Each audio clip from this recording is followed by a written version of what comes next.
This is Rent Excuses, Season 7, Episode 18, Discovering Your Voice. 15 minutes long. Because you're in a hurry? And we're not that smart. I'm Brandon. I'm Dan. I'm Mary. I'm Howard. And once again, we are recording live at Life Universe and Everything at UVU. And we have special guest star, James A. Owen. Thank you for joining us. Thank you for having me.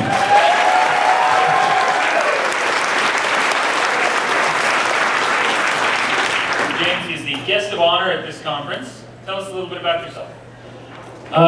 I've been doing creative work for a living since before I needed to make a living, and actually started doing this professionally while I was still living at home and could therefore make all sorts of mistakes and survive them, and I've never really done anything else. You know, the same can be true, said of a lot of artists, that they do their work while still living with mom. Oh, best starter business ever.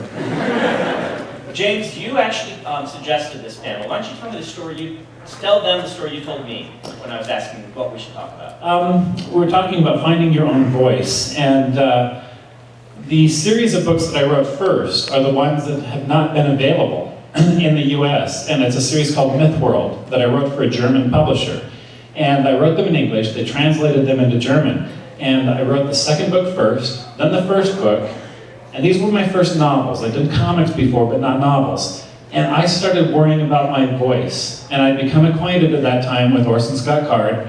So I rewrote a section of the first book and sent in both pieces and said, I'd like your opinion on this.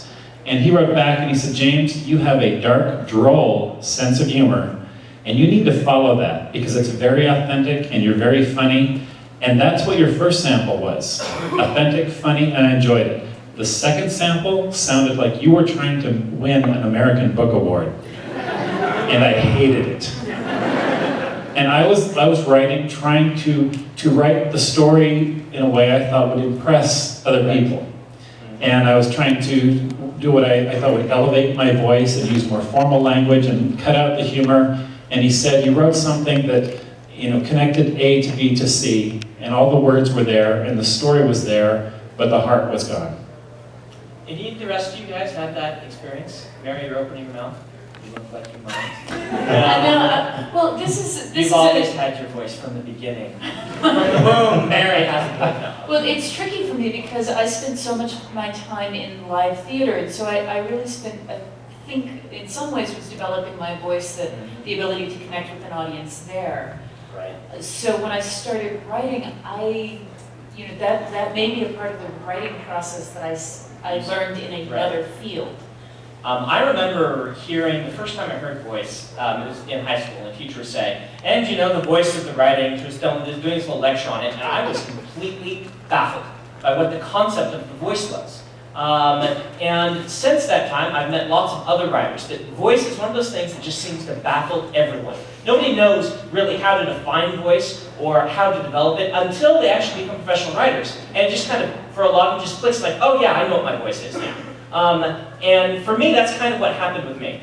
I muddled through this and trying to figure out, I put so much work into trying to discover a voice that I overworked it in a lot of ways, like James is talking about. That voice is actually something you develop naturally. And yet we talk about how important it is. Can you see how hard it is for new writers then? You talk about how important it is to have a unique voice, and then they work on it and they love it dramatically. My experience is very similar, and I'm going to give a specific piece of advice. I was writing fantasy books forever. I wrote 5 fantasy books before I got published, and it's because that's what I read a lot, that's what I wanted to write, and it wasn't until I gave myself the liberty to just write anything at all and ended up writing a horror novel that got published very quickly because I wasn't trying to force myself into this other mold that I thought was what I wanted or I thought was what the market wanted. It was just whatever I wanted to do, and that's how I found it, was giving myself that freedom. He discovered that he has the voice of a psychopath. But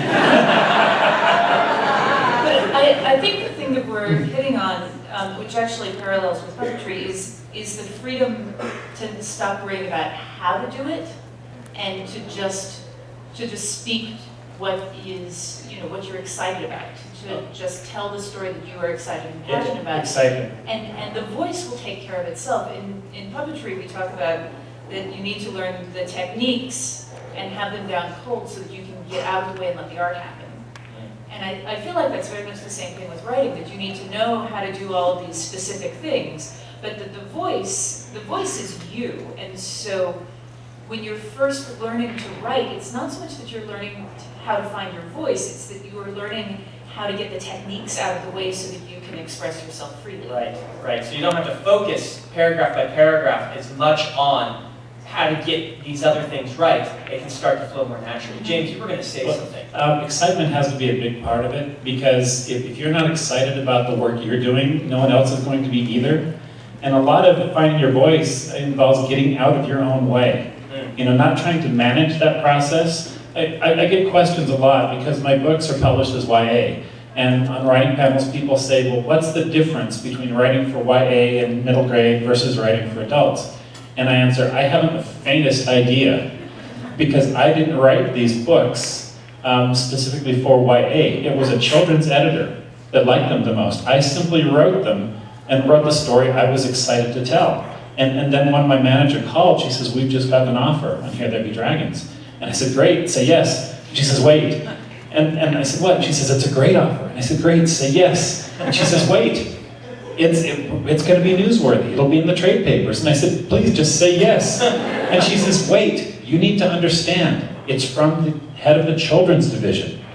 And we weren't planning for that, but that's who liked it the most. And if you say yes, you're forever going to be branding yourself as a children's book author, and you have to decide right now if you're okay with that. And I put down the phone and turned around and looked at the row of Harry Potter books on my shelf. And I said, yeah, I'm good with this. Yeah, applause for James.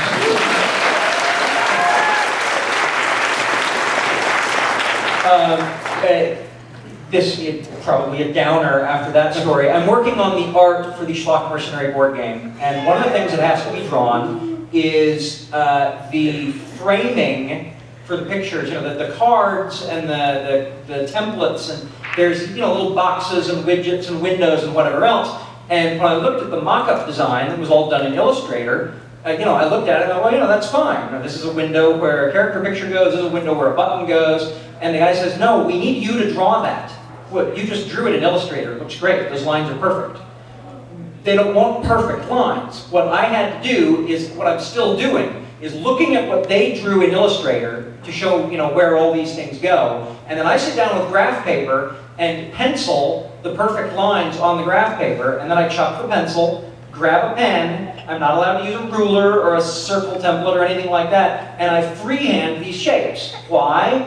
Because, and this is the analog for voice, my hand wobbles in a way peculiar to me while I'm drawing those lines, and people can tell.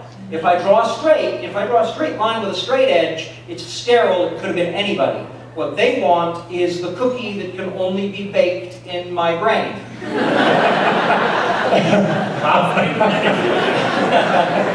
James, I want to just jump on this one while it's hot, because you do illustration as well. Yes. And how do you then match like the voice of the prose and the illustration, and how does this all work together for you?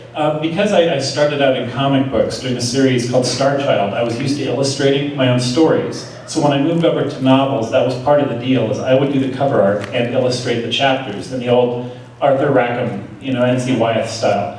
And to me, I do a one-page outline of the books, which is chapter titles and little notes in the margins about the plot line and where I want it to go. But then I do thumbnails for each of the chapters. So I have a roadmap and the key visuals. And if I hit a chapter where I can't come up with a good enough image for an illustration, to me, that means something's wrong with the writing. Wow, that's interesting. That's fascinating. Now, our book of the week, we're going to pick one of your books. Okay. And they won't be able to see the illustrations in the Audible edition. But you do have a website. Yes. And your website is? HereThereBeDragons.net. And I assume we can see some of your illustration on your website. Oh yes, and it links to my Facebook, where I'm allowed to actually post works in progress. So pencils and inks and illustrations of the new books. It's really cool.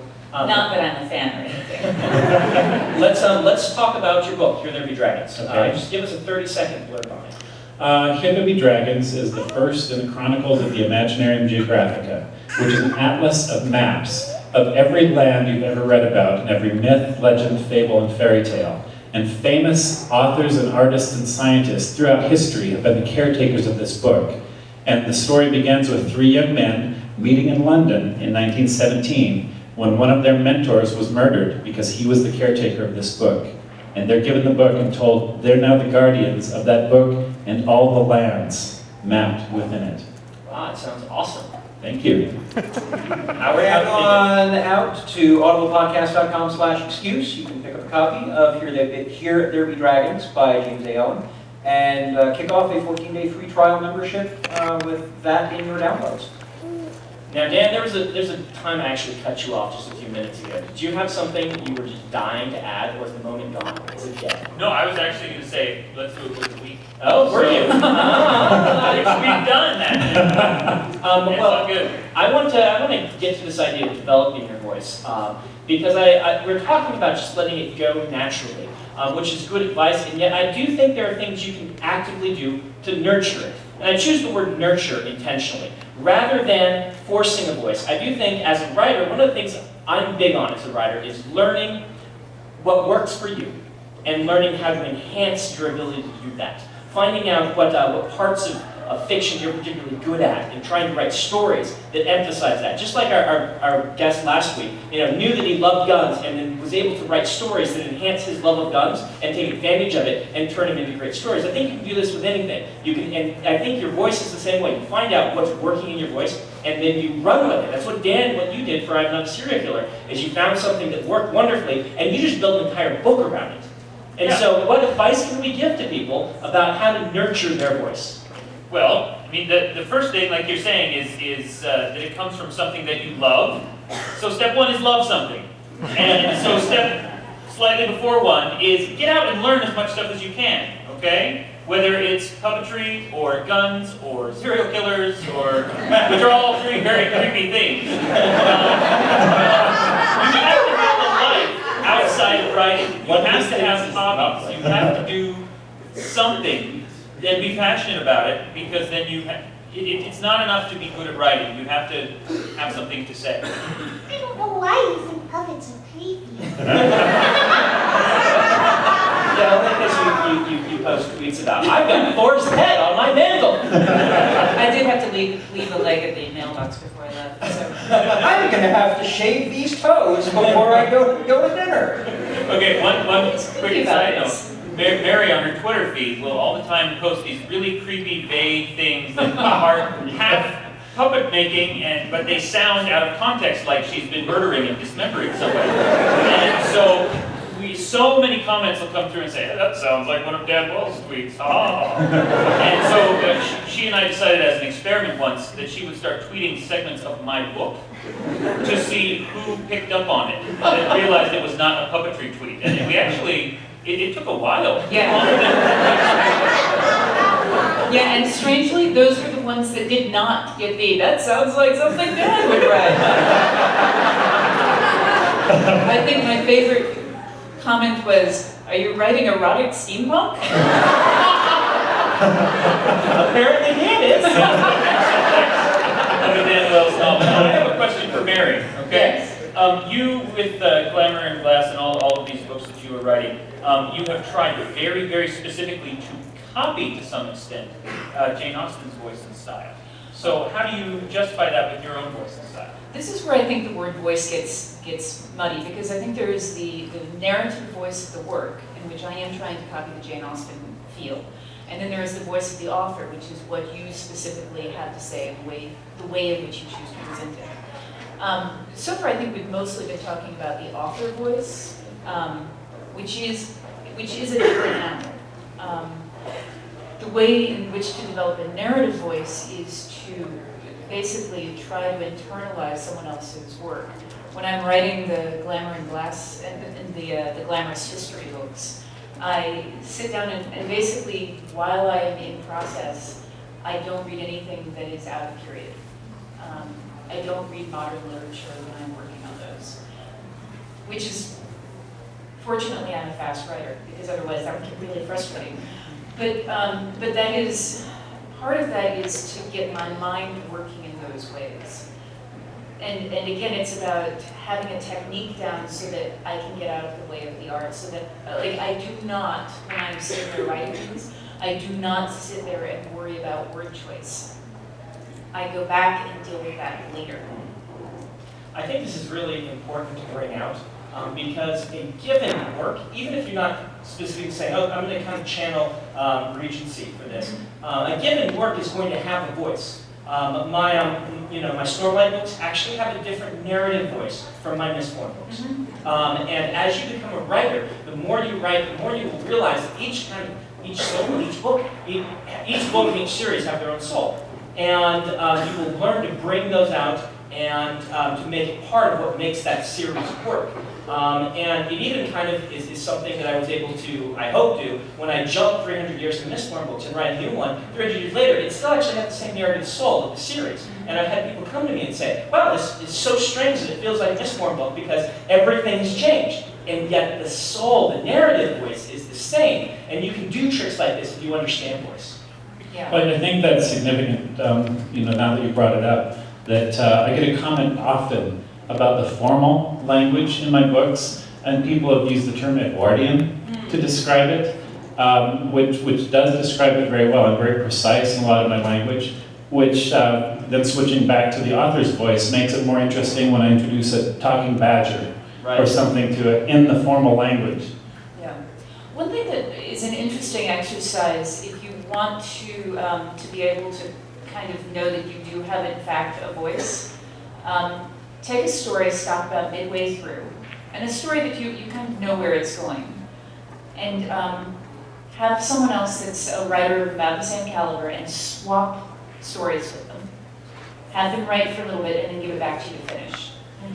And I did this with Monty Cook. And this was actually an accidental discovery. We were both stuck, and so we swapped stories. We wrote for about 15 minutes and we gave it back, and that got us both over the stuck point. And I know when I'm looking back at that exactly when it switches to being his words, because they feel just a little bit wrong. But this is Monty Cook, the guy who's like Dungeons and Dragons, and he has writing chops. It's not at all to do with it's written wrong. It's just not my voice. And if you want to see your voice, that is one way to know that you've got it. Why don't we make that our writing prompt? I want you guys to try that. Find a writing buddy and swap stories halfway through. James, I want to give you a special thank you for being on the podcast, for sharing so many stories with us. We're going to have to end right now, but this has been Writing Excuses. Thank you guys so much. Writing Excuses.